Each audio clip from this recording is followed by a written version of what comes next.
Pregnant होने के लिए आपके पास कौन कौन से ऑप्शंस अवेलेबल है। जब भी कोई कपल प्रेगनेंसी प्लान करना शुरू करता है और एक बार गूगल पे सर्च कर दे तो सारे ऑप्शंस उनके सामने आते हैं। एक नेचुरल प्रेगनेंसी का, एक मेडिसिन लेके प्रेगनेंसी का, एक आईयूआई ट्रीटमेंट और एक आईवीएफ ट्रीटमेंट।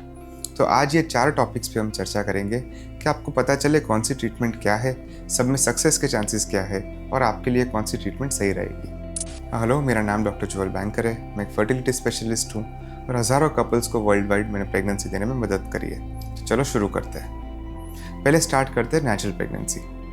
नेचुरल प्रेगनेंसी कहना जितनी ईजी है, शायद रियल लाइफ में इतना आसान नहीं होता, क्योंकि जब भी हम प्रेगनेंसी प्लान करते हैं तब एक स्ट्रेस होता है और बहुत सारे क्वेश्चंस होते हैं। आज एकदम बेसिक्स डिस्कस करते हैं कि क्या ज़रूरी है, कैसे नेचुरल प्रेगनेंसी रहती है और आप क्या कर सकते हो वो चांसेस बढ़ाने के लिए। तो अगर वाइफ के पीरियड्स रेगुलर हो तो हर महीने पीरियड के 14 डेज पहले आपका ओव्यूलेशन होता है। यानी अगर आपकी 28 डे साइकिल हो तो अराउंड डे 14 आपको ओव्यूलेशन होता है। 30 डे साइकिल हो तो अराउंड डे 16 आपको ओव्यूलेशन होता है। ओव्यूलेशन में बीज ओवरी में से ट्यूब में जाता है। अगर उसी दरमियान उन दिनों में आप रिलेशंस रखो तो स्पर्म्स यूट्रस में जाते हैं और यूट्रस से धीरे धीरे ट्यूब्स में जाते हैं। ट्यूब में एग और स्पर्म मिलते हैं, वहाँ पे फर्टिलाइज होते हैं और एम्ब्रियो बनाते हैं, यानी गर्भ बनाते हैं। अब ये गर्भ ट्यूब में 5 दिन यूट्रस की ओर आता है और 5th डे या 6th डे ब्लास्टोसिस स्टेज का हो जाए तब यूट्रस के अंदर आके इम्प्लांट हो जाता है। अगर सब कुछ सही हो, वाइफ की एज कम हो, ट्यूब्स ओपन हो, ओव्यूलेशन टाइम पे हो रहा हो, यानी पीरियड्स रेगुलर है, स्पर्म काउंट नॉर्मल हो, तो फर्स्ट ईयर में हर महीने आपके पास 15 to 20% प्रेगनेंसी का चांस रहता है। पर इसके लिए बहुत ज़रूरी है कि वाइफ की पीरियड्स रेगुलर हो और स्पर्म काउंट नॉर्मल हो। नंबर 2, मेडिसिन के साथ। जिन लोगों का पीरियड रेगुलर नहीं होते, यानी जिनको पीसीओडी होता है या और कोई प्रॉब्लम्स होते हैं जिससे उनको ओव्यूलेशन नहीं हो पा रहा होता है, तो उसके लिए हम मेडिसिन देते हैं ओव्यूलेशन इंडक्शन के लिए। यानी हम मेडिसिन दे के ओव्यूलेशन कराते हैं। मेडिसिन लेट्रोजोल या क्लोमिफिन 2 टाइप्स की आती है और कभी कभी हार्मोन्स के इंजेक्शंस भी दिए जाते हैं जिनसे ओवरीज में एग्स प्रोड्यूस हो।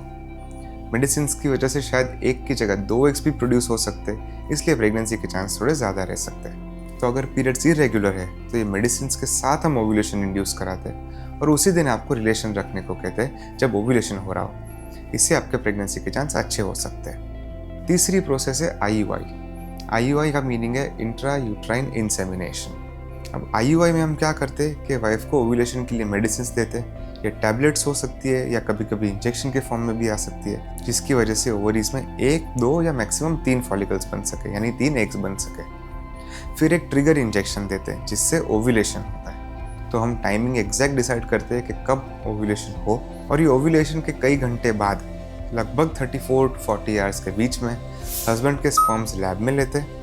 तो स्पर्म्स को प्रोसेस करते हैं और सबसे अच्छे मोटाइल स्पर्म्स को सिलेक्ट करते हैं और एक पतली ट्यूब से ये स्पर्म्स को हम यूट्रस के अंदर रख देते हैं। अब बाकी का प्रोसेस फर्टिलाइजेशन का, ट्यूब्स के अंदर जाने का, एग को मीट करने का, गर्भ बनाने का, और नेचुरल प्रेगनेंसी जैसा ही रहता है। तो अगर नेचुरली प्रेगनेंसी नहीं हो पा रही हो तो नेक्स्ट स्टेप है कि हम आईयूआई की ओर ट्राई करें, जिससे प्रेगनेंसी के चांस नेचुरल से ज़्यादा हो सकते हैं। क्योंकि अगर आपने 1 साल से ज़्यादा ट्राई किया हो या आपकी एज ज़्यादा हो तो नेचुरली आपके प्रेग्नेंट होने के चांस 10% से कम रहते हैं। और इन केसेस में अगर हम आईयूआई करें तो लगभग 15 to 20% तक प्रेगनेंसी का चांस मिल सकता है। पर आईयूआई के लिए इंपॉर्टेंट क्या है कि एज कम होनी चाहिए, एक्टिव मैरिड लाइफ का ड्यूरेशन कम होना चाहिए, दोनों में से कोई भी एक ट्यूब ओपन होनी चाहिए, और स्पर्म काउंट डिसेंट होना चाहिए। अगर बहुत कम स्पर्म काउंट हो तो आईयूआई में उतना सक्सेस नहीं मिल सकता। तो ये है आईयूआई की ट्रीटमेंट। अब इसके बाद आती है आईवीएफ की ट्रीटमेंट। आईवीएफ में हम क्या करते हैं?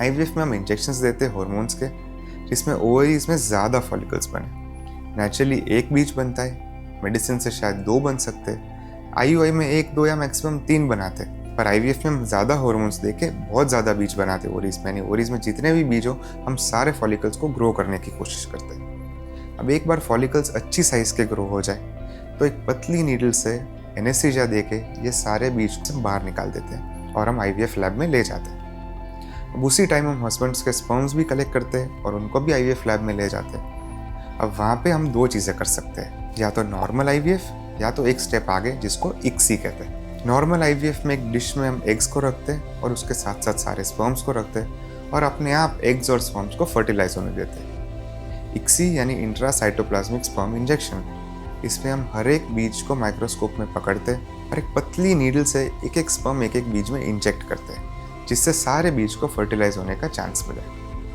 अब एक बार बीज फर्टिलाइज हो जाए तो उनको हम लेबोरेटरी में ग्रो करते हैं, डे 3 तक ग्रो करते हैं या डे 5 तक ग्रो करते हैं, जिसको ब्लास्टोसिस्ट कहते हैं। और ये पूरा गर्भ जो लैब में बनाया वो पूरा एम्ब्रियो ही यूट्रस के अंदर ट्रांसफर करते हैं। अब क्योंकि ये पूरा गर्भ हमने बाहर ही बना दिया है तो प्रेगनेंसी के चांस सबसे ज़्यादा रहते हैं। पर आईवीएफ का सक्सेस भी 3 चीज़ पे डिपेंड करता है।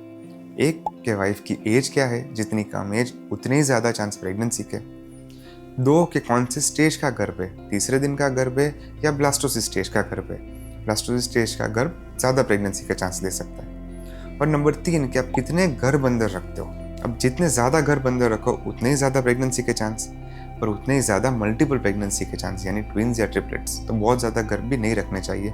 यूजुअली लोग 1 या 2 गर्भ ही प्रेफर करते हैं, पर सबसे अच्छी क्वालिटी के गर्भ अंदर अगर रखो तो बहुत अच्छे चांस होते हैं प्रेगनेंसी के। तो इन समरी आपके पास 4 ऑप्शंस होते हैं। एक है नेचुरली, अगर आप यंग हो, रिसेंटली मैरिड हो तो आप 1 साल तक ट्राई कर सकते हो नेचुरली। अगर एज ज़्यादा है, 35 से ज़्यादा है, या आपको पता है कि आपको कोई प्रॉब्लम है, इरेक्शन नहीं हो रहा, स्पर्म काउंट नॉर्मल नहीं है, ओव्यूलेशन टाइम पे नहीं हो रहा, फाइब्रॉइड जैसी कोई बीमारी है, तो थोड़ा जल्दी आपको चेकअप के लिए जाना चाहिए। अगर पीरियड्स इरेगुलर है तो मेडिसिन दे के ओव्यूलेशन करा सकते हैं।